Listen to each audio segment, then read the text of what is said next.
দেখো, আমি প্রথমেই বলি যে এই প্রার্থী তালিকা কিন্তু একেবারে পূর্ণাঙ্গ চেহারা পাবে, চূড়ান্ত রূপ পাবে 2 তারিখের পর। রাজ্যের শীর্ষ স্তরে আলোচনা হয়ে স্বীকৃতির শিলমোহর পড়বে এবং সম্ভবত 9ই ফেব্রুয়ারি বামফ্রন্টগতভাবে এই প্রার্থী তালিকা ঘোষিত হবে। এখনো পর্যন্ত অত্যন্ত গুরুত্বপূর্ণ কেন্দ্রগুলিতে বামফ্রন্টের যে প্রার্থী তালিকা চূড়ান্ত হয়েছে সেইটা আমি আপাতত বলবো। প্রথমেই আসবো উত্তর কলকাতায়।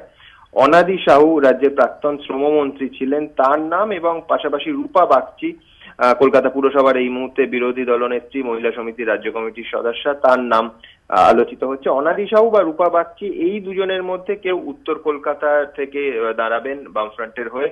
আমরা জানি 2009 এই কেন্দ্র থেকেই সুদীপ বন্দ্যোপাধ্যায় সংসদে গেছিলেন। মোহাম্মদ সেলিম সিপিএম প্রার্থী, তাকে 1,09,000 সামান্য বেশি ভোটে পরাজিত করে। সুতরাং উত্তর কলকাতায় অনাদি সাহু বা রূপা বাগচি এই দুজনের মধ্যে একজনের দাঁড়ানো মোটামুটি নিশ্চিত। আসবো দমদমে। দমদমে অসীম দাশগুপ্ত টানা 24 বছর এ রাজ্যের অর্থমন্ত্রী ছিলেন এবং খড়দার প্রাক্তন বিধায়কও বটে। সেই দমদম কেন্দ্র থেকে অসীম দাশগুপ্ত সম্ভবত দাঁড়াতে চলেছেন।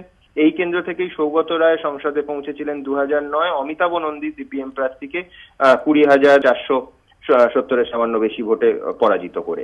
যাদবপুরে আসবো। সুজন চক্রবর্তী দক্ষিণ 24 পরগনার জেলা সম্পাদক, যাদবপুরে তিনি সম্ভবত দাঁড়াতে চলেছেন। এই কেন্দ্র থেকেই সুজন চক্রবর্তীকেই 56,000 সামান্য বেশি ভোটে হারিয়ে কবির সুমন পৌঁছে গেছিলেন সংসদে। ডায়মন্ড হারবারে বামফ্রন্ট প্রার্থী সম্ভবত পেশায় চিকিৎসক আবুল হাসনাত খান। তাকে পরিচ্ছন্ন ভাবমূর্তির চিকিৎসক, এর আগে বিধায়ক ছিলেন, তাকে প্রার্থী করা হতে পারে।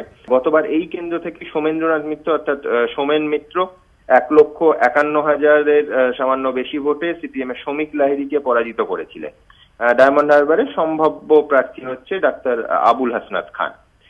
সংরক্ষিত আসনে আসবো মথুরাপুরে সম্ভবত দাঁড়াতে চলেছেন দেবেশ দাস, রাজ্যের প্রাক্তন তথ্য প্রযুক্তি মন্ত্রী ছিলেন। এখান থেকেই চৌধুরী মোহন জাটুয়াল তৃণমূল কংগ্রেস প্রার্থী 1,29,000 ভোটে সিপিএম এর অনিমেষ নস্করকে পরাজিত করে সংসদে পৌঁছেছিলেন। সম্ভবত তৃণমূল কংগ্রেস এবার চৌধুরী মোহন জাটুয়াকে প্রার্থী করছে না। জয়নগর সংরক্ষিত আরেকটি আসনে আসবো। সুভাষ নস্কর আরএসপির নেতা এবং প্রাক্তন সেচ মন্ত্রী, বামফ্রন্টের হয়ে আরএসপির হয়ে তিনি দাঁড়াবেন এখান থেকে।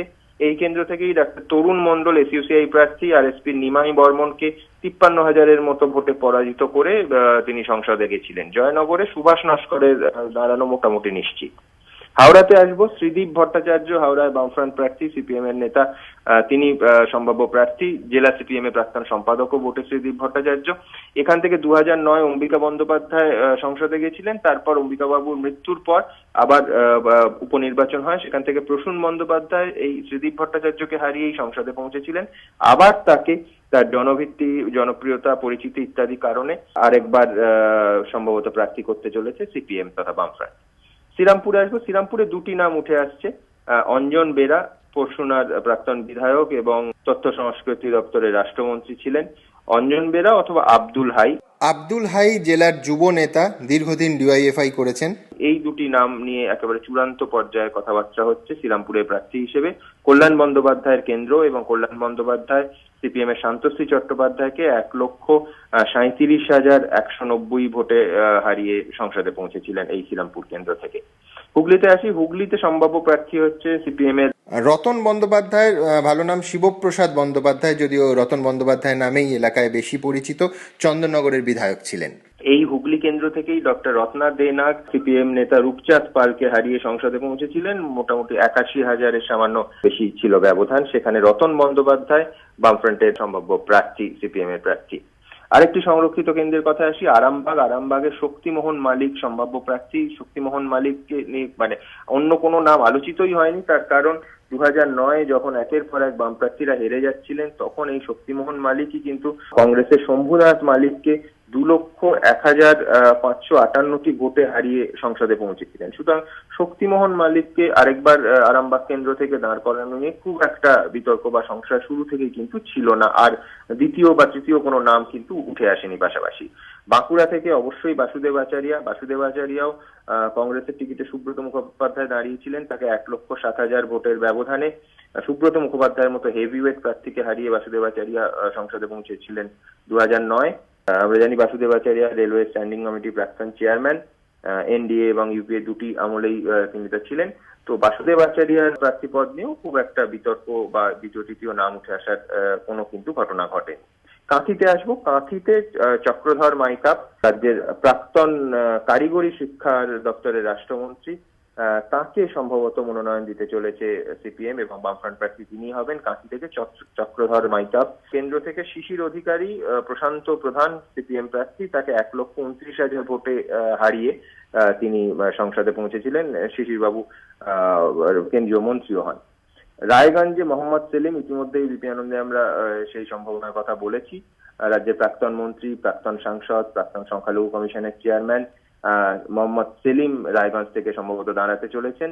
2009 দীপা দাসমুন্সী সিপিএম এর বীরেশ্বর লাহিড়ীকে 1,05,000 সামান্য বেশি ভোটে হারিয়ে সংসদে পৌঁছেছিলেন। এবার তৃণমূল কংগ্রেস সেখানে প্রার্থী দেবে এবং ভোট কাটাকাটির অঙ্কে রায়গঞ্জ বামেদের পক্ষে অপেক্ষাকৃত সুবিধাজনক অবস্থানে থাকা একটা আসন বলেই বামেরা মনে করছে। এছাড়া বসিরহাটে সম্ভাব্য প্রার্থী হচ্ছেন গুরুদাস দাশগুপ্ত, সিপিআই নেতা, দীর্ঘদিনের সাংসদ, পাঁশকুড়া থেকে লড়েছেন, পাঁশকুড়ার প্রাক্তন সাংসদও বটে। এই কেন্দ্র থেকে, বসিরহাট কেন্দ্র থেকে শেখ নুরুল ইসলাম, তিনি সিপিআইয়ের অজয় চক্রবর্তীকে 60,000-এর সামান্য বেশি ব্যবধানে হারিয়ে সংসদে পৌঁছেছিলেন। বসিরহাট কেন্দ্রে সিপিআই নেতা গুরুদাস দাশগুপ্ত, দীর্ঘদিনের সাংসদ, প্রবীণ নেতা, তাকে সম্ভাব্য প্রার্থী করা হচ্ছে। বারাসাত থেকে মুর্তাজা হোসেন ফরওয়ার্ড ব্লক নেতা এবং রাজ্যের প্রাক্তন কৃষি বিপণন মন্ত্রী, তাকে দাঁড় করানোর কথা ভাবা হচ্ছে। কাকলি ঘোষ দস্তিদার এই কেন্দ্র থেকেই সুদিন চট্টোপাধ্যায়কে 1,22,000 ভোটের ব্যবধানে হারিয়ে সংসদে পৌঁছেছিলেন। এখানে সম্ভাব্য প্রার্থী মোটামুটি মুর্তাজা হোসেন। এছাড়া 4 জন নতুন মুখের কথা। এই যে পূর্ণাঙ্গ 42টি আসনের সম্ভাব্য প্রার্থীদের তালিকা, সেখানে 4টি নতুন মুখ। আমি স্বাভাবিকভাবেই নামগুলো এই মুহূর্তে বলছি না। 4টি নতুন, একেবারে ফ্রেশ, অথচ বামপন্থী আদর্শে বিশ্বাস করেন, এইরকম 4 জনের কথা ভাবা হচ্ছে, যারা সরাসরি রাজনীতির মুখ নন। তাদের ভেতরে একজন বিশ্ববিদ্যালয়ের প্রাক্তন উপাচার্যও আছেন।